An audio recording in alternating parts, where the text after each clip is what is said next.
Hi, everyone. My name is Stephen Paw, and I am the managing editor of CBR.com. And I'm Ben Kendrick, the publisher of ScreenRant.com. And together, we are The First Rule. This is a podcast where we break the first rule of the internet by going through all of our social media channels and reading the comments for some reason. Join us on our mission.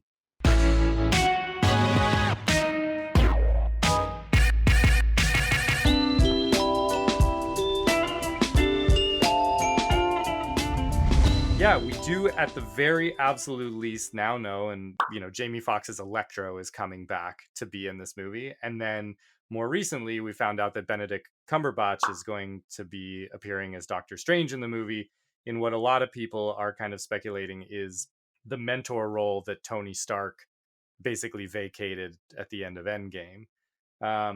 And I am starting to feel like a little bit overwhelmed with the amount of stuff that's happening in this movie, especially because the Spider-Man movies have a really, really treacherous history with packing too many characters into a movie and then that being the last installment of that movie franchise. So in Spider-Man 3, you had Sandman and Venom and Gwen Stacy was in it. Yeah, so you have them. And then, that movie everybody says like Venom was forced in by the studio and, like Raimi didn't want him in there and whatever. Oh, well that's right.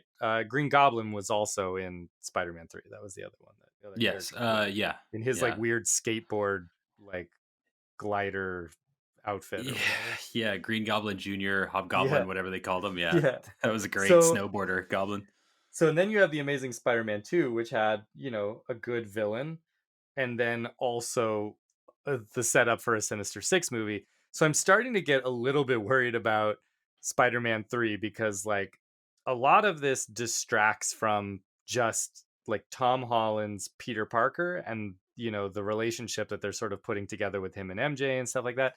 That felt like it was finally kind of building towards its own franchise, not something that was piggybacking on the back of the MCU. And so that's kind of what like a lot of our readers were sort of saying was, so we have Nick Allen Wong says Spider-Man in the MCU is literally a character that cannot exist without other star power. It really weakens Peter Parker as a character and his intellectual merit. Max Eisenberg says it's too soon. It undermines the end of Far From Home and won't really allow him to properly grow. It should be done after Doctor Strange 2. Chris Montague just said they're overstuffing this movie. But yeah, I mean, I'm just kind of like trying to understand why we actually need all of these people, unless it's to do like a specific thing, like kind of set up this multiverse stuff that Doctor Strange is going to explore and take advantage of the fact that he is capable of opening the multiverse. But the Jamie Foxx Electro thing still just blows my mind because I thought that was pretty universally considered to be like a pretty problematic portrayal of the character, like given everything else that was happening around him. So like maybe we're gonna get him and this is gonna be the opportunity for us to finally get the version of that character that we should have had or something with Jamie Foxx. And then the Doctor Strange thing just feels like, okay, well, Iron Man's gone. And we've sort of developed this thing with Peter Parker where he has to have like an older mentor or something to interact with. And like I don't know, I want this guy to be able to just like have his own movie with his own villain. There's so many awesome Spider-Man villains that we still haven't seen. So if Craven is in fact in this movie, now we have Electro and we have freaking Doctor Strange running around and maybe all these other Spider-Men. Like I don't understand why we aren't just getting a follow-up to the film that like like the end of Far From Home is such a great setup for a sequel, and like now it's just getting like convoluted with all of these cameos and stuff like that. We don't even know how much these people are going to be in the movie either. It may just be that they're in there for 2 minutes or something, but it's still kind of just like, I don't know. I hope it doesn't distract from just another great movie with this kid because like they're saying, like Nick was saying, Peter Parker is a freaking genius who like you know there's so many other stories within sort of Peter Parker's arcs that we haven't done yet because all these other characters have been floating around. But do you think that do you think that the reason for, say, Spider-Verse, which was by definition a pretty bloated movie with all of the different Spider-Mans, Yeah. and all of the different villains. Do you think that that was a sign that we had hit critical mass and that we needed to get to another point for like outside of Peter Parker? Do you think that that's why they're going to be like, okay, we're gonna overload this thing with Peter Parkers, and then Yeah. maybe also throw a Miles Morales in there as a getaway clause? You Yeah, know what I and mean? it's true. I mean, I am sitting here talking about how Hal Jordan is like the least interesting Green Lantern, and then I'm turning around and saying like Spider-Man, Peter Parker deserves the movie that, a good third movie in the third franchise that he's had in 10 years. So like I'm not precious about the fact that it's Peter Parker, but it's just kind of like I like Tom Holland's portrayal.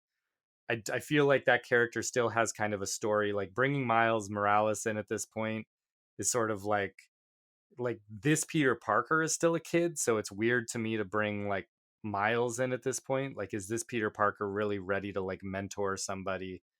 Um, maybe he's from another dimension. I don't know. Like it's but to your point, I actually want to see all these other things. Like I want to see a live action Spider-Gwen movie or something. But I don't know.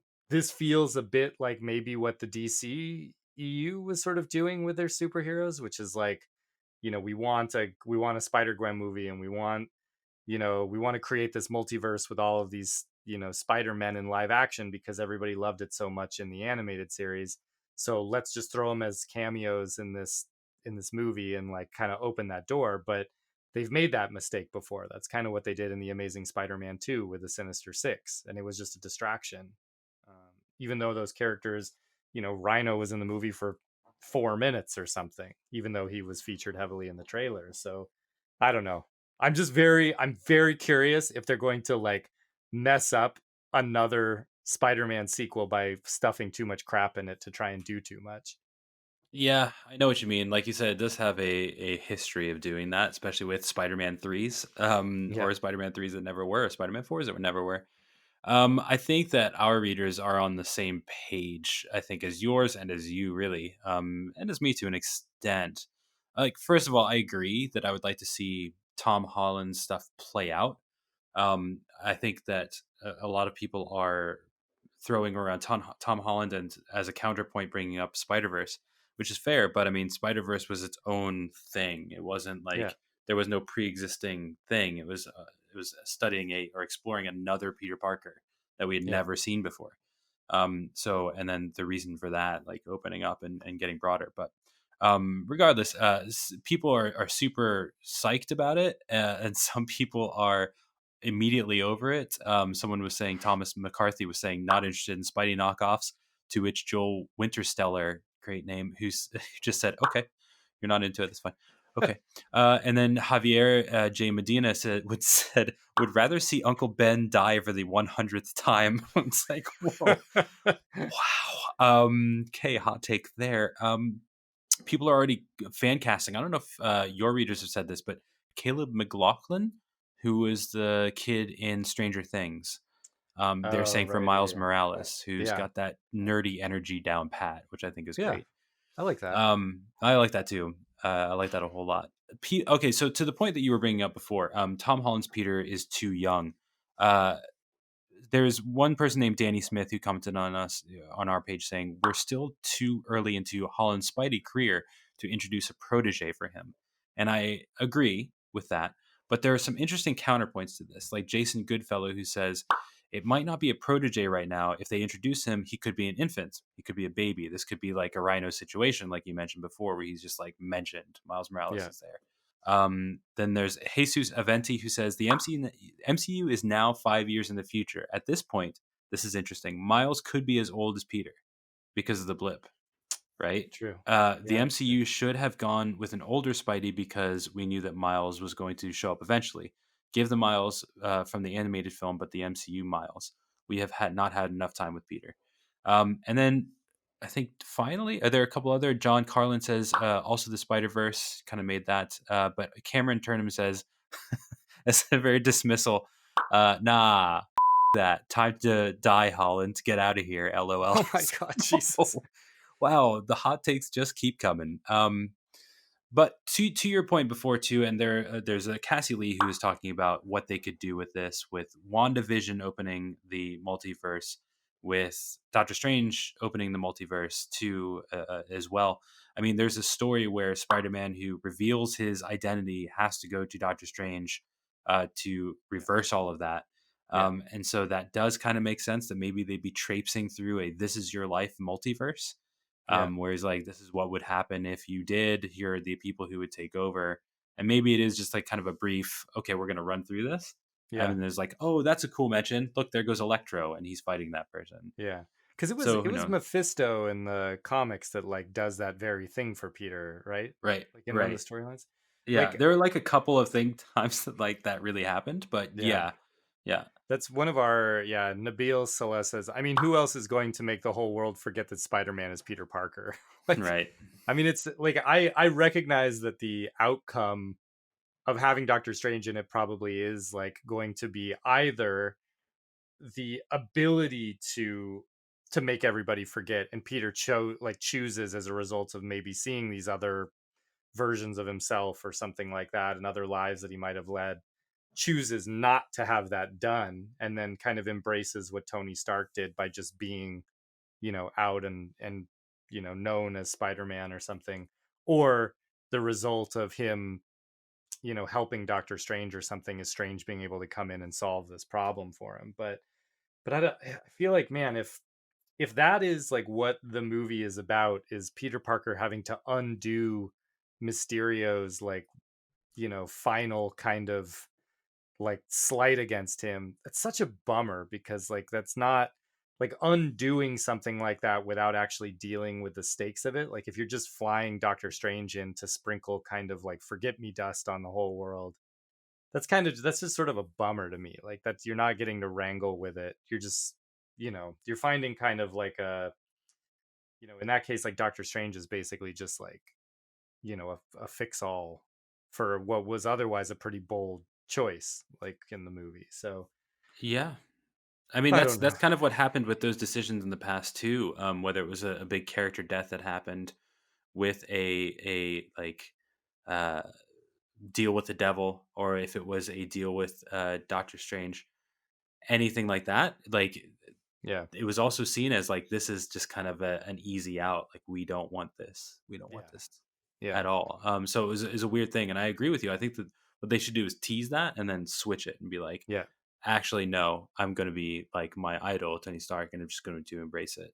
And Yeah. then maybe you can play with that later. I mean, that's a great setup for other writers and other actors to do. Yeah. So Yeah, we'll we'll see. see. I sound like I'm like really down on all this. Like honestly, if Doctor Strange opens up a portal and Toby Maguire comes swinging out and Andrew Garfield comes swinging out, and like, you know, like Venom comes out, and like it's all freaking tied together, and then we see like a live action Spider-Gwen or something teased, or like I would, or Spider-Man 2099 or something. Like I would love that as a fan. It's just I do worry that they've done such a good job, I think, with this. Like I want to see this version of MJ and Peter like explored. Like I want to see like what happens to these people next. I don't want to just like have MJ start to kind of fade into the background because, like they have to make room for all these like cameo people to show up. Um, Yeah. so I hope they're kind of brief. Like I would be very excited if all these people are in the movie, but they're done and just kind of cool. He's gazing through the multiverse kind of way, as opposed to like them playing this kind of role that like Michael Keaton is going to play in the Flash movie. Yeah. Um, we'll see. Yeah, we will. I mean, we've had commenters on like that say too, oh, well, now everybody's just expecting Michael Keaton to show up, or in their respective movies. We need all of the Batman to show up. We need all the Spider-Man to show up. Yeah, And I that's it. agree. Like I think Spider-Man, the Spider-Verse did it so well that I kind of don't need that story. Yeah, And that's it. presumably we're going to get a sequel to that too. So I also don't need that. Yeah, But if you wanted to show different versions of it, maybe this is what opens up the multiverse, and you have it's a Wonderful Life kind of thing yeah, going on. That's fine. But yeah, I I like that. agree. I don't really mind, but I do want to see Miles Morales. I Yeah, really would like to see Miles Morales in there, and him maybe pass the torch even to him eventually, or just maybe for a couple movies and then make him have his own trilogy. yeah, I I think that'd agree. be I'm very wicked. much on the Miles Morales train now. Like one of my Yeah. desktops is Miles Morales, like from the like the upcoming Spider-Man game and stuff. And it's like, I agree that character is to me even more interesting than Peter at this point. I just want it to happen kind of, I want it to be a natural thing as opposed to just like, well, we want to get this Miles Morales movie out the door. So, Spider-Man, Peter Parker is going to see him too. And then we can introduce him in his own movie or something. That's all very like DCU. Before we sign off, Greg, I want your opinion on this. Like, how are you feeling? We're gonna cut to our producer, Greg. How are you feeling about this Spider-Man movie? You guys make some good points. At first, initially I was all about all these things about Electro and Doctor Strange, and then the more I hear you guys talk about the issues, I would like to think that the bigwigs at Sony and Marvel know better. uh, I would like to think that they know that they've had a good thing going with the first two Spider-Mans with Tom Yeah, Holland, and that jam packing it full of too much is too much. Um, I'm a little, I get a little giggly thinking about the options, Tobey Maguire and Andrew Garfield and all these characters popping in. But yeah, you guys make a good point. They could very easily derail everything that they've built up. Um, I think the multiverse is a great storytelling option. I just don't want them to go full bore into it quite yeah. yet.